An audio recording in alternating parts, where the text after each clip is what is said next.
Cannabis Common Sense, the show that tells the truth about marijuana and the politics behind its prohibition.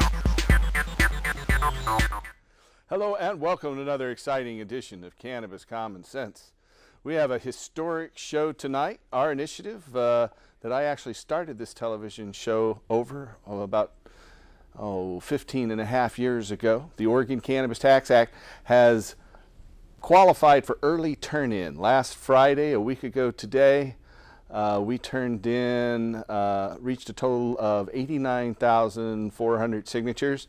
We turned in another 9,500 signatures here yesterday, and so we're at about 116% of the total number of signatures we need to qualify. Now they're going to disqualify a bunch of them because they're illegible or they're not registered to vote, so we're shooting for 150% or 170%, somewhere between there. We sure will qualify at 170%. We might qualify at 150% because generally they disqualify 30 to 33.33% based on them not being registered to vote when they say they are, not being legible, having moved, one thing or another.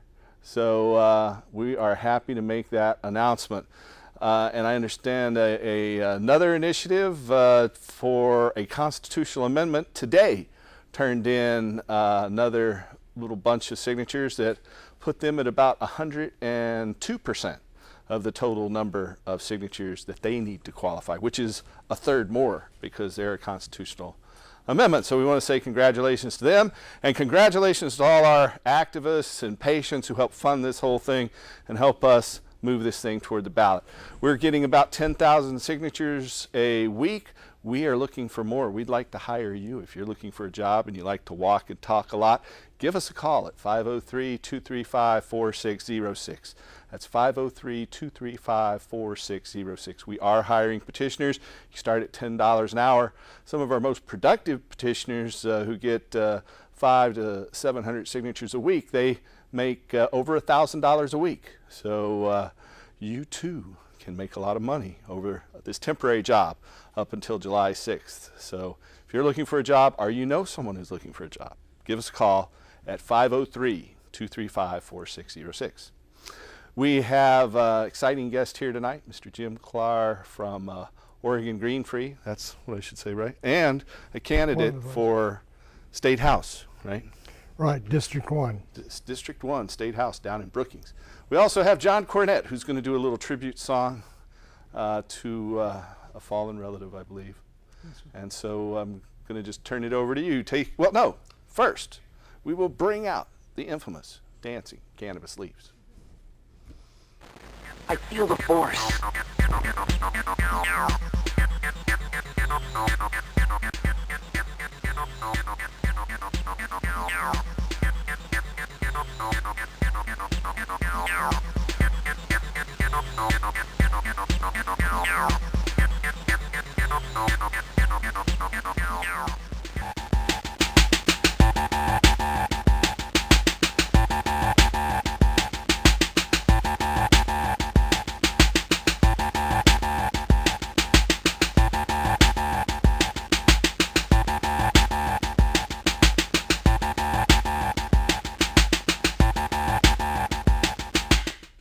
And here is Mr. John Cornett, excuse me. Thanks, John, Paul. thank you. You know, we've all had someone pass away, and we go through all these feelings, and we try to think positive thoughts. And Eric Clapton wrote this song for his son who passed away way too early. I think my brother, Ronald Eugene Cornett, passed away a little too early, too. So the song goes out to him.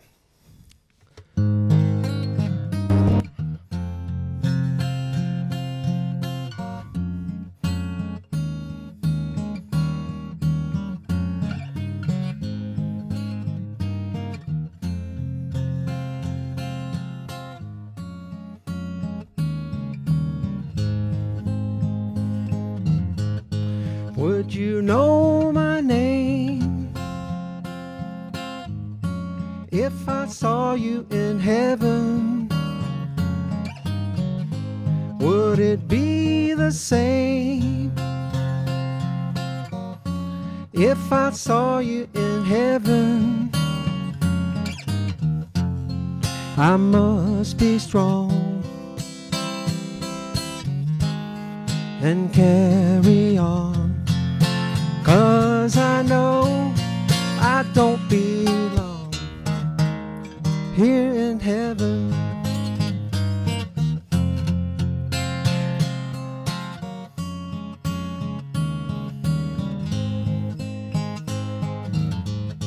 Would you hold my hand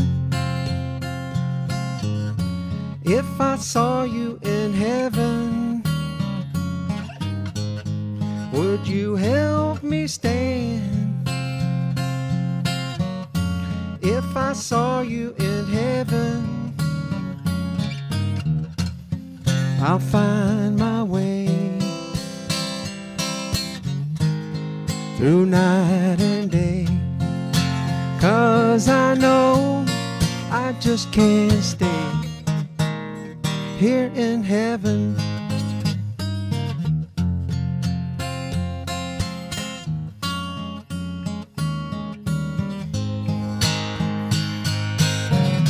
Time can bring you down, time can bend your knees,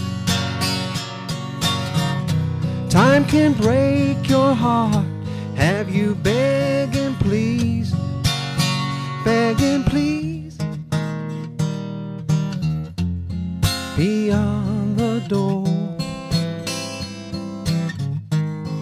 there's peace, I'm sure, and I know there'll be no more tears in heaven.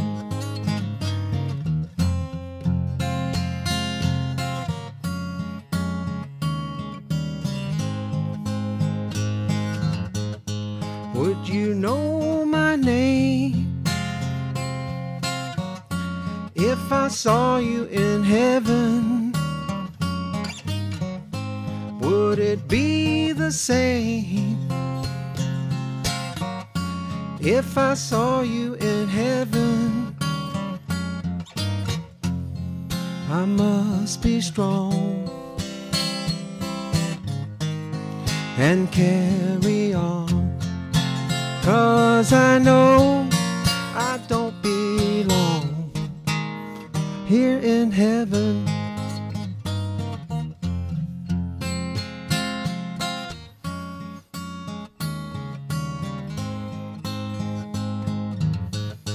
Would you know my name? Thank you, John. That's a beautiful rendition of that song. Thank you very much. I'm sure your brother Thank would be you. very appreciative. Thanks for doing that. So I'd like to welcome you on the show, Jim. Jim Clark, you are a candidate for the State House District 1, number 1. That's nice. District 1 down in the southern part of Oregon. I think Brookings is one of the most beautiful towns in Oregon, beyond a shadow of a doubt. It definitely has a little bit of a banana belt down Yeah, there. that's the exact word I was about to spit out. You were reading my mind there. That's good. It's the banana belt down there with Medford and those places. Yes, it is. And so you want to tell us a little bit about your candidacy? Well, as you know, I've been involved in the movement basically through the medical end of cannabis, and been on the ACMM since its inception, serving 2 years as a You want to tell our viewers what the ACCM is? Some ACMM might not know. Sure. The ACMM is the agency that actually runs the OMMP, the program. It's the Advisory Committee on Medical Marijuana. That's it. Advisory Committee, American Marijuana. Right, and it advises the organization, which is really an agency that is a registry for this state. And we advise them, or try to, and to keep the program itself in its best condition for, you know, the indigent, for people who need medicine, and teach them how to become self-reliant and those type of things. Well, I know you were one of the founders of Oregon Green Free. Well, yeah, I joined Oregon Green Free right after it was founded. I was, I believe, about the 17th or 18th person on the original website, and then it was, I joined them and helped them get their 501c3 federal status, and we were able to do that because the organization was post the medical marijuana law.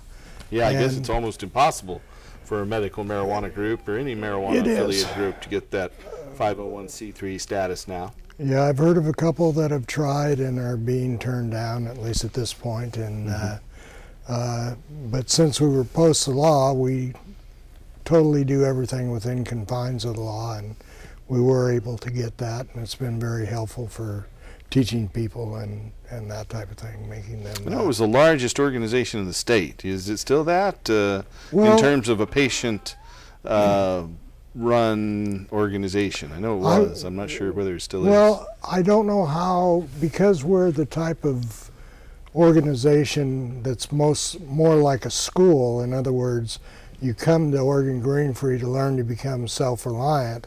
When you leave, we still have a website that's a blog, but it's kind of like going to school. You don't stay in school forever. You go on.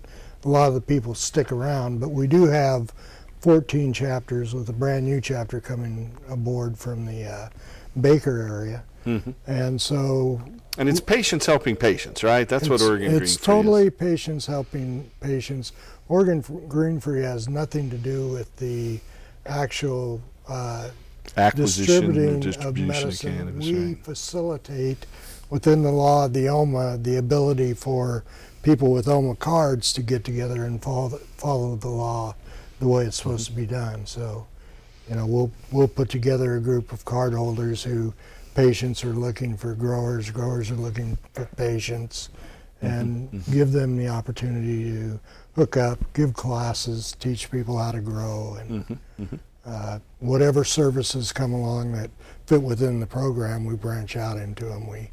We have one small clinic here in Portland, and just kind of tell anybody, depending upon where they're at, from the 14 chapters around the state, to, you know, find the closest clinic to them, because we don't do a traveling clinic show or anything like that. We just tell them the best place to go. And I see.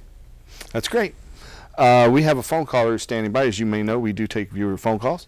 And I think our first one's on the line. Welcome to the show, caller. Hi. I have tried to reach before, and there is a scam going on. OHSU prescribed for me medical marijuana, and I don't know, it was 10 years ago, and, you know, I have a condition, and I paid the $400, and my best friend got a card, and he was going to he had a big Southwest backyard, and he was going to be my grower. However, when his daughters started hitting high school age, he kind of whimmed at it. So later on, I got another card, and I got a letter after paying the money, I got a letter in the mail that said I had to have 3 days to find a grower. So in the interim, I go to Kaiser Permanente, and this is fact. I get a drug called Marinol. The generic name is Dronabinol. And the price... Synthetic version of cannabis that pharmaceutical company patented back in the 80s. Right. Synthetic THC. It's not really cannabis. It's a synthetic form of tetrahydrocannabinol, the single psychoactive compound in cannabis. However, THC medicinally is really only good for wasting syndrome, as an appetite stimulant, and that is about it. But I take it your condition didn't include that. I wanted to make was, they were giving me Kaiser does all my drugs on 3 months. And the Dronabinol was $2,831.30 for every 3 month supply. It's very expensive, very expensive. And that's when it's been in generic for years. It's not called Marinol, it's called Dronabinol. Right. And not only that, when I just want a toke or two, and it lasts for like 4 hours. So out of guilt, I just said I just need a 1 month supply. So now Kaiser is charging me $1,277 a month Oh my God. for a 1 month supply. That's outrageous. and you can call Kaiser Permanente's I believe pharmacy. you. I believe you. That's just outrageous. I'm sorry to hear that they're pushing that off on you. You know, marijuana grows on trees. Here's a good example of a tree right here that grew in. This is from an indoor tree, actually. An outdoor tree is several times this size. And my outdoor production costs are under $15 an ounce, and I'm sure that would last you a lot longer than a month's worth of Marinol pills. Exactly. I did not know it was synthetic, so you informed me, and I appreciate that. But there's a scam going on. I mean, when a drug drops into generic from Marinol, is what a good now late friend of mine, you know, Dr. Todd McCorea called it the monomolecular mercantile madness, and that probably puts it as well as I've ever heard it. Well, I'm finally glad that I got a hold of you, and I've tried before, but you're busy, and that's all I wanted to say is $1,277 a month for 1 month. Well, you know what we're trying to do? We're trying to just legalize this stuff, and so it'll be cheap and plentiful. Anyone could grow their own without a license. You wouldn't have to go to the state and pay them. You know, I think they charge $200 to $250 for most people these days. You wouldn't have to see a doctor and have them fill out the forms. You could just grow your own without a license, and if you wanted to get a recommendation from a doctor or even a prescription once it's legal, it would be at cost. So it would be subsidized by social adult cannabis users. So I think the cost, you know, my cost at less than $15 an ounce is for a small 24-plant garden in an urban area with guards and mortgage payments and all security cameras and all of that. If I could grow it in a big field outdoors, I think I can get that price down to $5 an ounce, you know, for really good stuff. I've won awards for mine. I live in an elevator building, so I can't do that. Yeah, that makes it harder. But I'm able to grow 24 plants and produce enough for well over 100 patients from those 24 plants. That's great, and thank you and your program for waking this country up. But I wanted to do the financial thing. You know, whoever makes dronabinol is making a whole lot of money because it's been developed. The whole pharmaceutical thing is, you know, it's a capitalist system, and they're the ones who peripherally are responsible for the perpetuation of cannabis prohibition. If you go back to the original hearings to outlaw cannabis in the 30s, the doctors were against making marijuana illegal. They came in and testified in Congress to stop marijuana prohibition from being enacted, but the pharmaceutical companies certainly see which side of the bread their toast is buttered on, and so that old reefer madness thing. I mean, OxyContin you can get a prescription for. I mean, it's just amazing how you know this. And the thing is, you know, Drabinol or Marinol is just synthetic THC.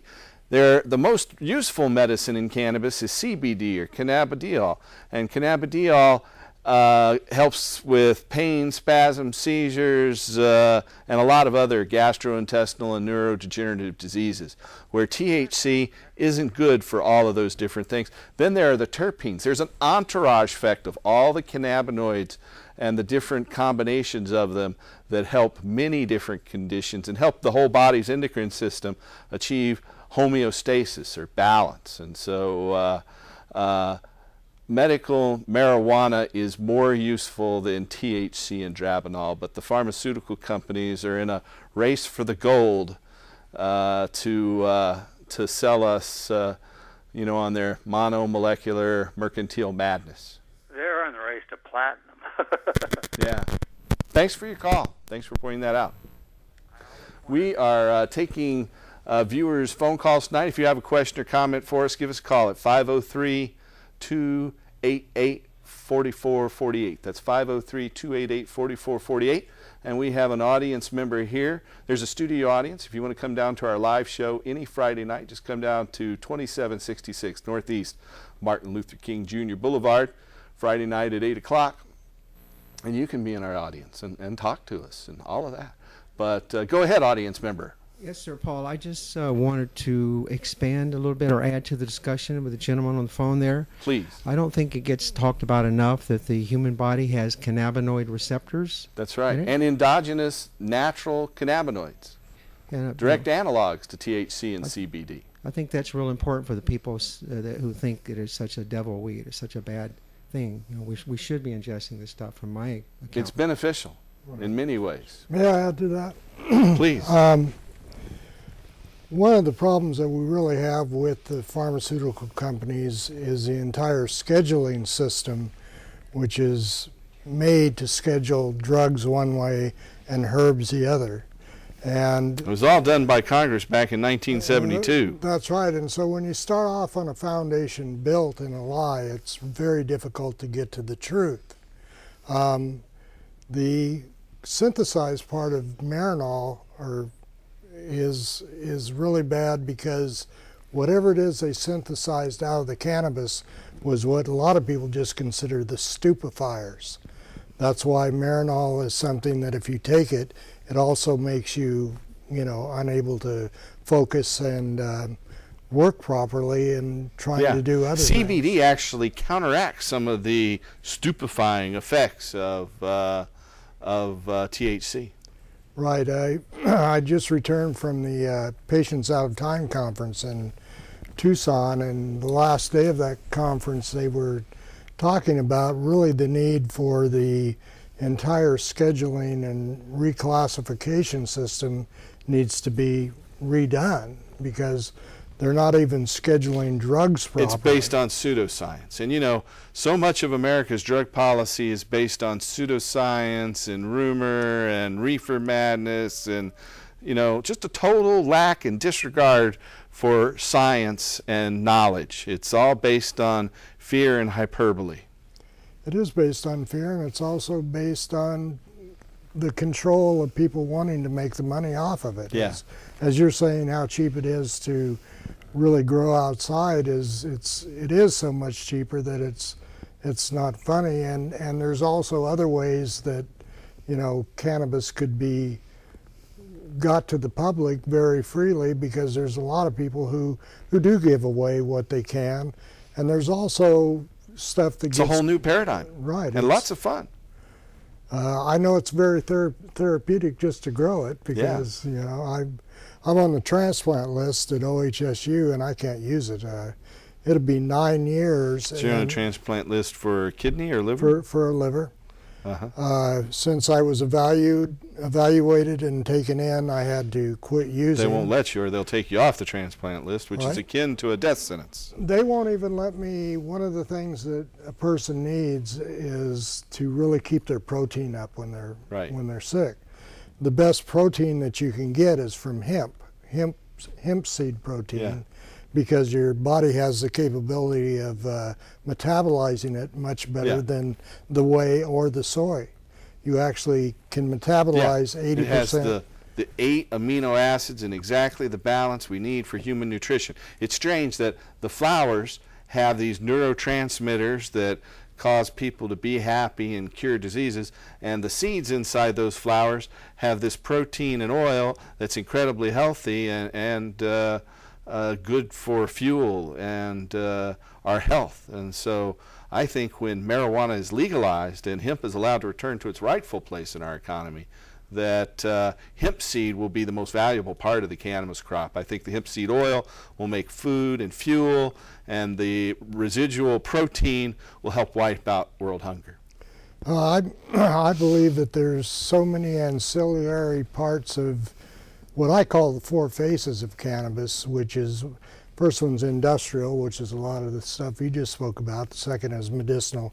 Then there's the choice of use, and there's sacrament. It's hard, though, to call good, healthy food industrial, don't you think? I think, you can call maybe the fuel and the fiber industrial, but that's right. To call good, healthy food industrial, I think, is a misnomer. No, but it's a good industrial farming crop. Yeah, I agree. Hey, you know what? We've got a caller who's been patiently standing by. Welcome to the show, caller. Hi, how you doing today? Very well. How are you? I'm doing pretty good. I'm one of those paid petitioners that you have out there. Hey, great. I'm Thank disabled, you. so I can't really get around. and I was hoping you'd get a kick out of my location. Talk about closed minds. Where you at? I'm in front of the Oregon City Courthouse on Main Street. All right. Did That's you a get good that? place, and it's busy down there, too, so that makes it a great place. You get a lot of closed minds. I'm educating quite a few people. That's what it takes. Well, thanks for your great work. We really appreciate it. If nobody's seen the art in the new the elevator there, it's all like 3D and the pictures change. Oh, So really? if anybody's in the Oregon City area, come on I'll down, have to go sign. check My name's that out. Ron. All right. Well, thanks for your work, and thanks for calling. And I also use a prop. I noticed your thing on the table there. I have about a 6-inch to 8-inch piece, about 1.5 inches in diameter, that I use to educate people that it is not a wimpy plant. So you guys have a great day, and I'll keep up the good work, and hopefully you guys do too. Thank you very much. Thank you, and thanks for your call. If you have a question or comment for us tonight, you can call us at 503-288-4448. We have a little film clip, and we'll be back in just a moment. Here it is. Hi, I'm Willie Nelson, and I urge you to support the Oregon Cannabis Tax Act to regulate marijuana and restore industrial hemp.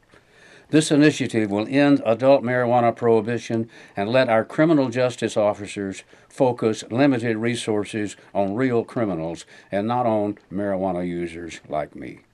OCTA will also allow farmers to grow hemp for fuel, fiber, and food, to create jobs and help our economy. Please support OCTA. Thank you.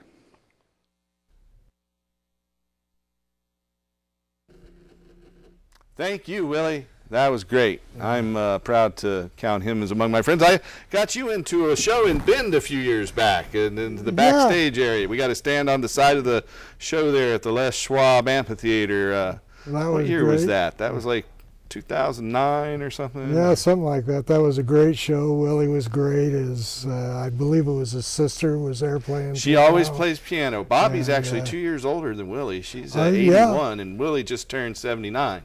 Well, so he's going strong. She was doing a good job. It was an excellent show, and always fun to see him throwing those bandanas out there. And yeah, grabbing hats and throwing them back and forth. He is an American icon and a really nice man. We thank him for doing that ad by all means. So if you want to get involved in the OCTA campaign, just go to octa2012.org. Or if you can spell it right, go to cannabistaxact.org. Either one of those will get you there. We have another caller, though. Let's take that call. Welcome to the show, caller. Hi. Howdy. I have a comment and a question. First, the comment.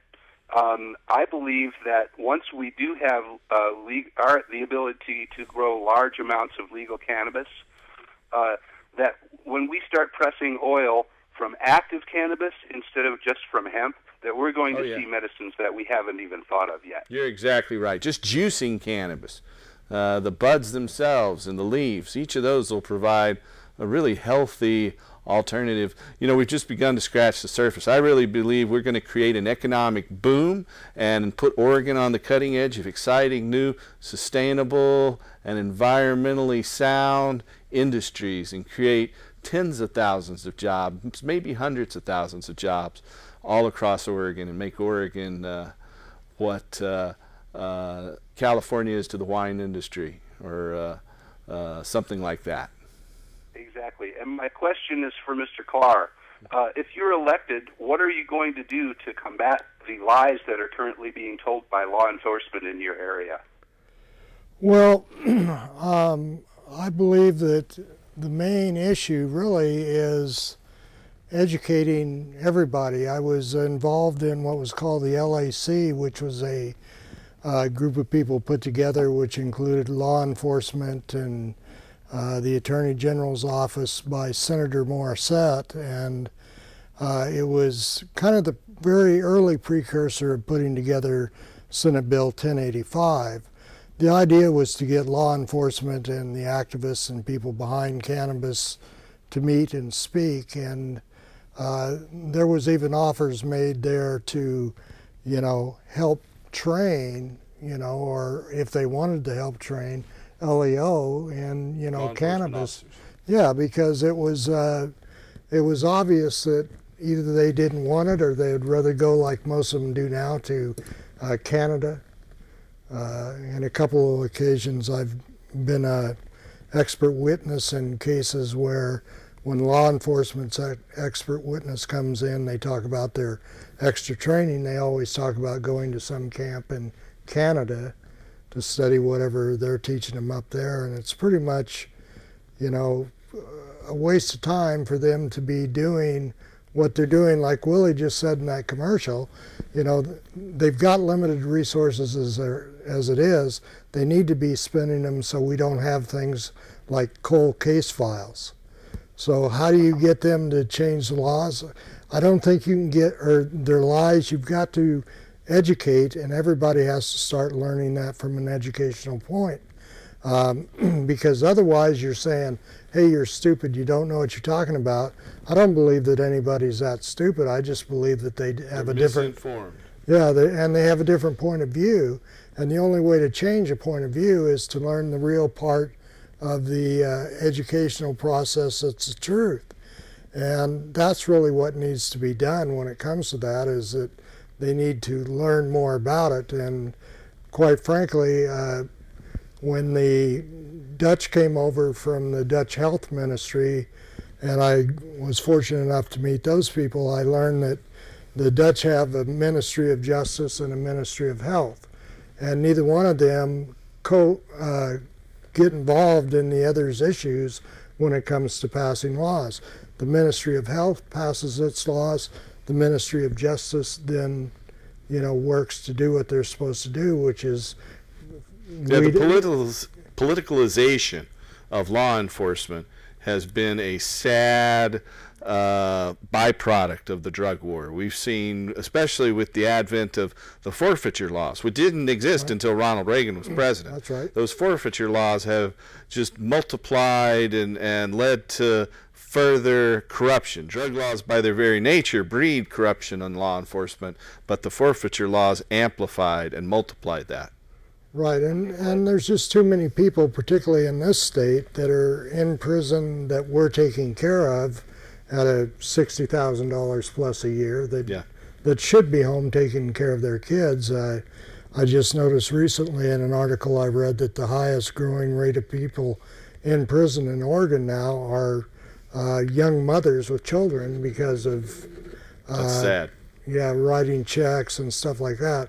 You know, nobody's ever written a bad check that caused me any fear.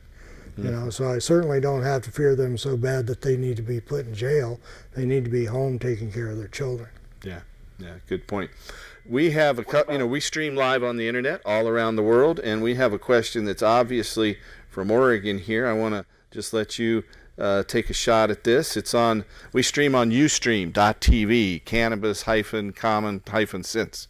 So if you're out there and you want to watch us wherever you are in the world, you want to tell your relatives back in the old country to watch us, just go to Ustream.tv at cannabis-common-sense. This question is, Ellen Rosenblum recently won the primary for the Oregon Attorney General's Democratic nomination. Medical marijuana was a strong point in her campaign. Do you feel that this will help fellow politicians come out in favor of hemp and cannabis legalization in larger numbers?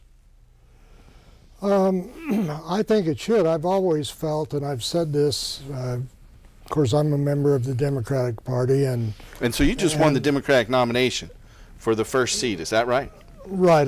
District 1 seat. I will be on the main ballot, the general electorate. It was the Democrat. Who holds the seat there in this past term? Was it a Republican or a Democrat? Wayne Kroeger. And he's a Democrat. I mean, a Republican. Right, in a 27-year pass, I believe. So he's represented that district for 27 years. Well, he was involved in the state police for that long. But oh, I see. This year, if he should happen to win, will be his 20 years, and I'm certain that'll do a lot of good for his purse. Yeah, probably so, probably so. Here's another question from you from Ustream. Does Mr. Clark have any specific legislative proposals in mind that will help improve the Oregon Medical Marijuana Act? What separates him from his opponents? That should be an easy one. Yeah, well, I have the opt-in legislation that's already in the hands of a couple different legislators, and it's basically was written off of the Senate Bill 812 from 2009, which was the legislative concept that led to Measure 74, which I was one of the co-chief petitioners on. And it was to provide a way for counties and cities to opt in to the ability to permit, sell permits for people who wanted to grow commercially to sell to resource centers and get that money easily, or instantly, excuse me, so that it would help the growth and they could use it within their county. Mm-hmm. I also used the numbers that the actual state of Oregon came up with about, and this has been now 3 years ago, for what they figured by county that this money could bring in. So there's an Excel file.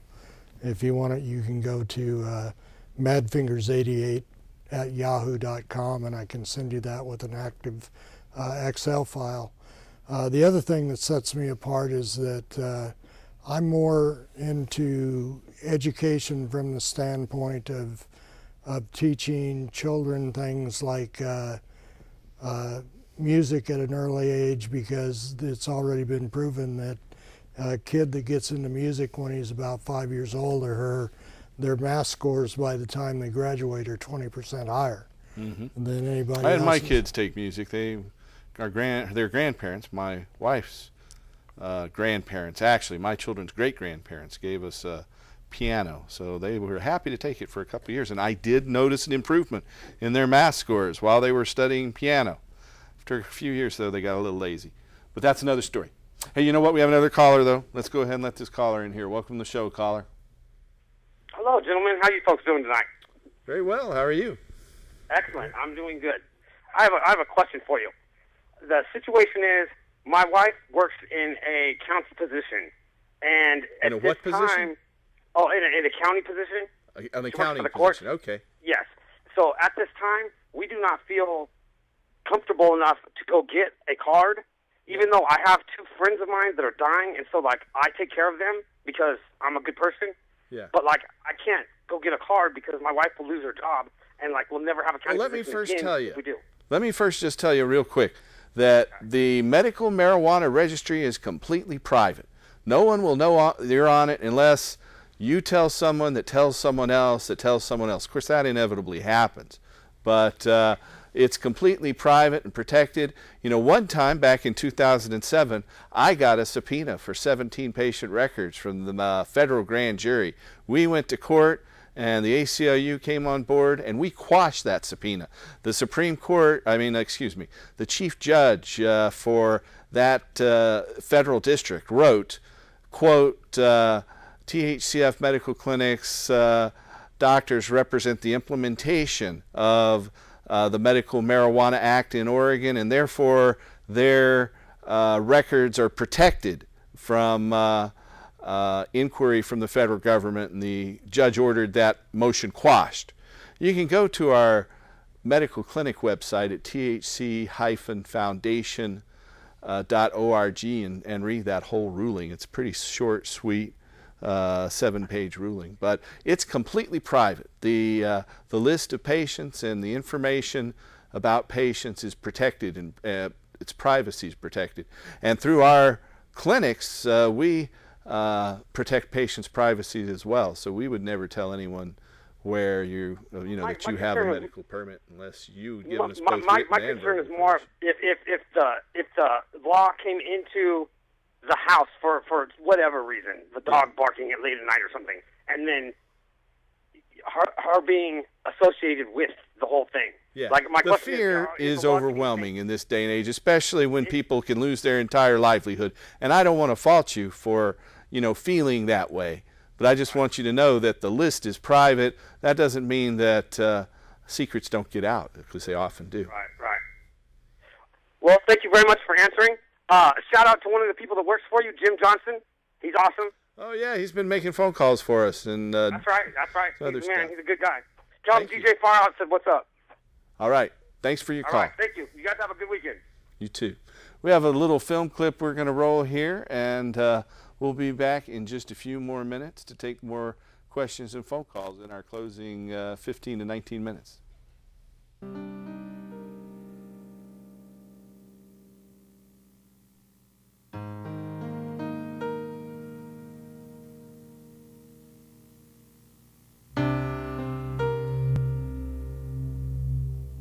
Before the Civil War, hemp was the nation's second largest cash crop behind cotton.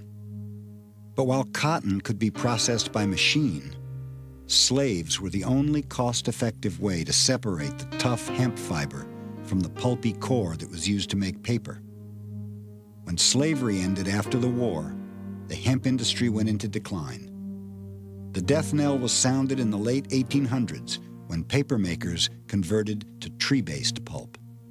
It meant that you could chop down a forest a lot cheaper than you could pay laborers to manufacture hemp fiber for paper.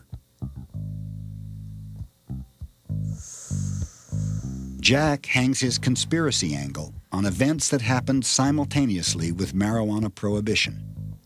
Coincidence number one. A German immigrant invented a machine called the decorticator. This new mechanical processing device was about to bring hemp into the modern industrial age. Popular Mechanics magazine recognized the potential bonanza for American farmers and entrepreneurs. This article heralded a machine that could process hemp quickly and cheaply for the first time in history. Coincidence number two. The DuPont company in the 30s came out with both a sulfuric acid method for making paper from trees and a new invention called plastic.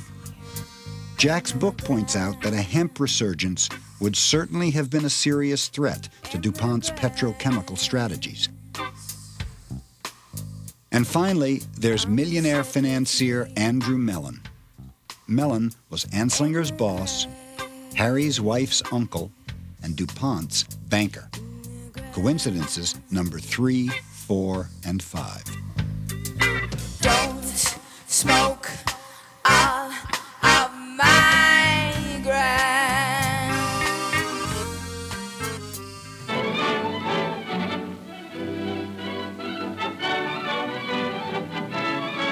The book's credibility got a boost from Jack's discovery of this 14-minute documentary.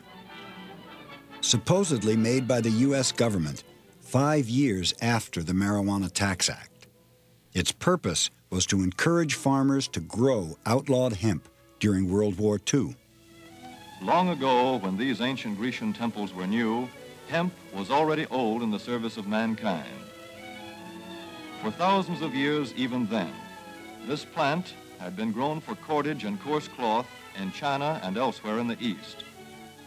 But now, with Philippine and East Indian sources of hemp in the hands of the Japanese, and shipment of jute from India curtailed, American hemp must meet the needs of our Army and Navy, as well as of our industries. In 1942, patriotic farmers, at the government's request, planted 36,000 acres of seed hemp, an increase of several thousand%.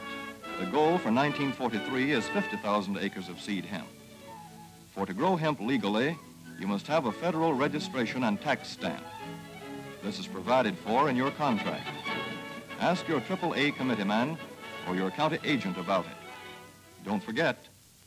Jack often staged public showings of Hemp for Victory to validate his history of the plant. He also used the film as an example of government deception and hypocrisy. But he was stunned one day in 1988 to get a call from a newspaper reporter questioning the authenticity of the film. Well, Mr. Hare, we went out to check the information, and we found nobody that would corroborate your story, that this movie was even ever made. You said this movie was made by the United States government, this movie Hemp for Victory, that if there would be any evidence that the government ever made such a film, it would be in the Library of Congress, it would be in the Department of Agriculture. It is in neither place. His reputation on the line, Jack and his friends went on an excursion to Washington, D.C.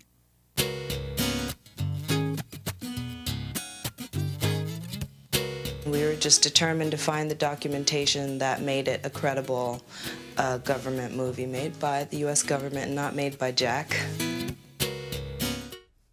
And they found it in the Library of Congress, folks. That's right. They found the actual copy of it right there in Washington, D.C. in the Library of Congress. It was produced by the Department of Agriculture back in 1943. and those excerpts from it are pretty convincing. You know, I have a hemp stalk here. This hemp has two kinds of fiber. This outer part of the fiber is the bast fiber. The skin or the bark of the plant is the bast fiber. And that's the longest and strongest plant fiber known to man. The bast fiber is used to make canvas, rope, lace, and linen, and high-quality specialty papers like cigarette papers. In fact, if you go to buy any pack of cigarettes, the cigarettes, 50% of them are flax fiber, and the other 50% are hemp or marijuana fiber. So you could tell a tobacco smoker, they might not believe it, but it's true. The paper that their tobacco cigarettes is rolled in is made from marijuana fiber, from the stems of marijuana. The interior woody part of the stem is the hurd fiber. That's H-U-R-D. And back in 1916, the United States Department of Agriculture put out Bulletin 404 that said this interior woody portion, which was the waste product from making this bast fiber, it was used for animal bedding, but this woody core makes more than 4 times more paper than the most productive tree species. So there is a little lesson. And what our initiative to legalize hemp and cannabis will do is make hemp completely unregulated and allow farmers to cultivate it. It'll also allow anybody to sell the seeds and starts of any strain or variety of cannabis. So no one big corporation is going to come in here and take over the industry. It also will make certain that the licenses to produce and process and sell cannabis are equitably distributed among all applicants over the age of 21. So no big company like Philip Morris or Monsanto is going to be coming in here and taking over the marijuana industry. I have this other little show and tell item. This is a medical box from Sharp and Dome of Baltimore, Maryland. It is it sold an ounce of cannabis back in 1915. The top of it says Cannabis Indica, Indian Cannabis, and Cannabis Americana, grown right here. On the bottom of it says the properties are a nervine, an anodyne, a sedative, an antispasmodic, a deliriant, and last but not least, an aphrodisiac, God forbid. And a dose, just put this in a glass full of wine, and that's all you have to do, folks. It's pretty easy. Medicine was cheap and easy back in that day. So there it is, an antique cannabis container. It's about 90 to 95 years old. And you've seen many of these in our show and tell on the show. What do you think of that, Jim? If only I could. Yeah, I'm sorry to hear about your liver transplant. I found that my brother also, half-brother also is on the liver transplant list, and he can't either. But, yeah, that's another story. We have another caller, though. Welcome to the show, caller. Hi, you guys. Thanks for taking my call. I know that we've got just 5 or 6 minutes, so these are good questions, but I'll make them fast. One is just curious. Jim, are you related to Bud Clark, the former mayor of Portland? No, my last name is spelled K-L-A-H-R. All right, I just misheard it. Thanks. Well, the first thing I was going to mention is, speaking of liver, as a comment, liver issues, there's an herb called milk thistle, and I've heard it's very good for people with liver problems. Yeah, I take it myself because I'm overweight. Yeah, I take it for, stop fatty intrusion in the liver. And as a matter of fact, when I was first came into the OHSU transplant treatment thing, milk thistle was one of those things that was banned for use, just like cannabis is, and then they changed their minds. How ignorant. Because it's a herb. They don't want that in the allopathic pharmaceutical method of medicine these days. Yeah, thanks. I didn't know that, but it sounds like we're all on the right track. Well, speaking of herbs, the main question I was going to ask is, and Paul, you might find this interesting, and if anyone knows, it's probably you. I bought something called Calms Forte, like French with that thing above the letter E, and it's got something in it. It's got a bunch of organic things in it, and it's legal, but it's got something called Avena Sativa HPUS. So I see the word sativa, and along with like chamomile and other things that are herbs that are known to relax us, and it works really well. I like it. It's only $5 for 100 tablets. I heard we're not supposed to say what companies we bought it from, but It was all legal. So it's got something called Avena sativa in it. Does that ring a bell? Sativa, when it's used in a botanical sense, was one of the dozen plants that the Romans called useful, and that's what sativa meant and means in Latin. It means useful. For any plant that was particularly useful, it was given that appellation in Latin, sativa. All right, so this Avena sativa may have I can't nothing tell you to do exactly with what that is right off the top of my head, but I'll research it and see if I can do that next week. Yeah, I'm going to do that too, because I thought if anyone knew, it would be you. Yeah. But I thanks. appreciate that. All right, and the last thing I was going to ask is, because I know we just don't have much time, is have you ever known anyone to like use cannabis, and then maybe like put them on a brain scan, like an MRI, and see what's going on in there? Yeah, a lot of people have done that. Right, and it's kind of what they see is that the alpha waves and the brain activity is more geared toward learning and calm meditative states when they're using cannabis on the EEG, the electroencephalogram they call it. Yeah. All right. I've heard all kinds of things, but like everything, we hear rumors, and the people that tell us usually are not honest. So yeah. All right, thanks. And also, last of all, this is an easy one. I just was curious because I heard Jack Herrera on that film thing you showed a few minutes ago, and I remember when he passed away just here in Portland. I mean, I was watching your show, everything. Yeah, they said on our something show like the night before he had his massive heart attack and stroke at our Hempstock Festival back in 2010. Yeah, exactly. And we're moving to rename Kelly Point Park, where we do the Hempstock Festival, the Jack Herrera Point Park. You have to wait 3 years till after someone died. It took him, he didn't die until, I think it was April 15th of 09. That was it. And so we still have, 2010. So we still have another year before we can, or not quite a year before we can apply to change the name of the park. Yeah, the least someone could do is have like a little garden there. Yeah, with like we're a going to put a statue. bench there for him too. Yeah. We have a real good picture of him sitting on a bench with some hemp suit and hemp things. So, he wrote that book here in Portland back in 1985 in my house, I'm proud to say. That's good to know. Thanks. Well, the last thing I was going to ask about him was, I remember when he passed away, I was watching, and I thought I remember someone saying there was a rabbi at his funeral, and I was just curious, just out of curiosity, did he happen to have Jewish ancestry? Yeah. I didn't know that. You learn something new every day. Yeah. So, all right. Well, anyway, I really appreciate all the information. I can't make it out to be in the audience, but it's nice to ask these questions on the phone. So I know the show's about to close. So anyway, thanks, you guys. I'll see you next week. Thank you. All right. Well, I just want to remind our audience we are about out of time. We got just less than 5 minutes here to go. But we just turned in enough signatures on our Oregon Cannabis Tax Act that we're at about 116% of the total number of signatures we need to gather. We need 87,213 valid registered Oregon voter signatures. We're, as of last Sunday, which is 5 days ago now, we were at about 99,500 signatures. Now we're well over 100,000. I'm not counting those signatures yet, but we're going to keep going to about 150 to 170%, so we know we'll make it. We're shooting for 130 to 150,000 total signatures. So please go to our website at cannabistaxact.org. You can make a donation to help us with our petition drive, which is costing us $15,000 to $20,000 a week right now, or you can print out a petition, sign it, and mail it in to us, which saves us more than $1. And you can volunteer, and we'll send you some petition sheets. Or come down to our office there at 2712 Northeast Sandy Boulevard. We'll be happy to get you involved.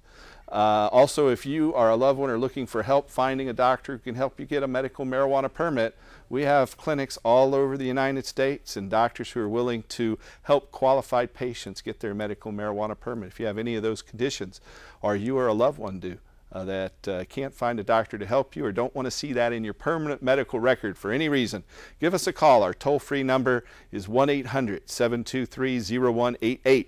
It's 1-800-723-0188. If you're here in the Portland area, call us on our political line. That's 503-235-4606.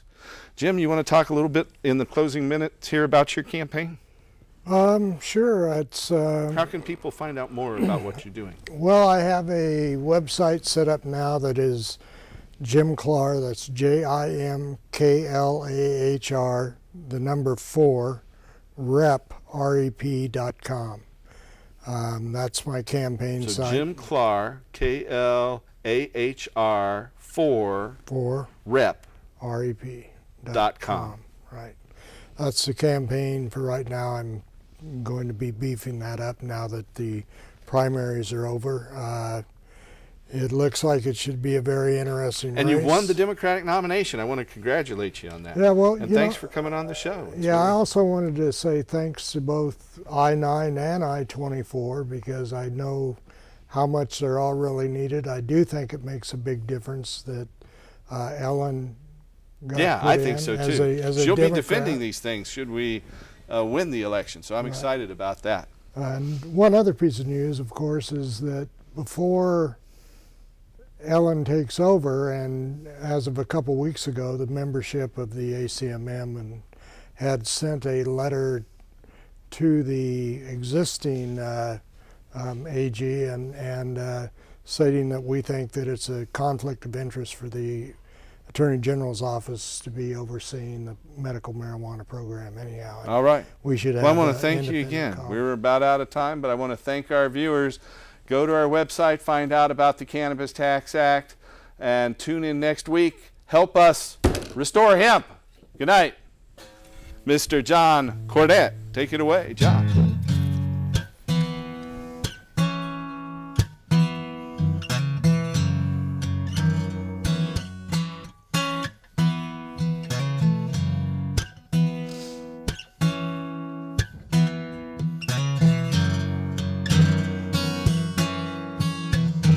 You know I smoke a lot of grass.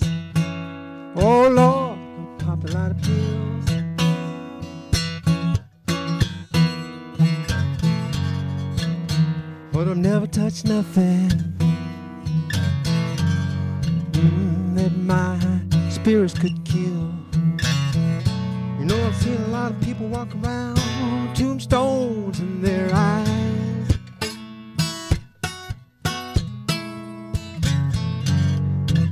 But the pusher don't care if you live or if you die. Hot damn, the pusher.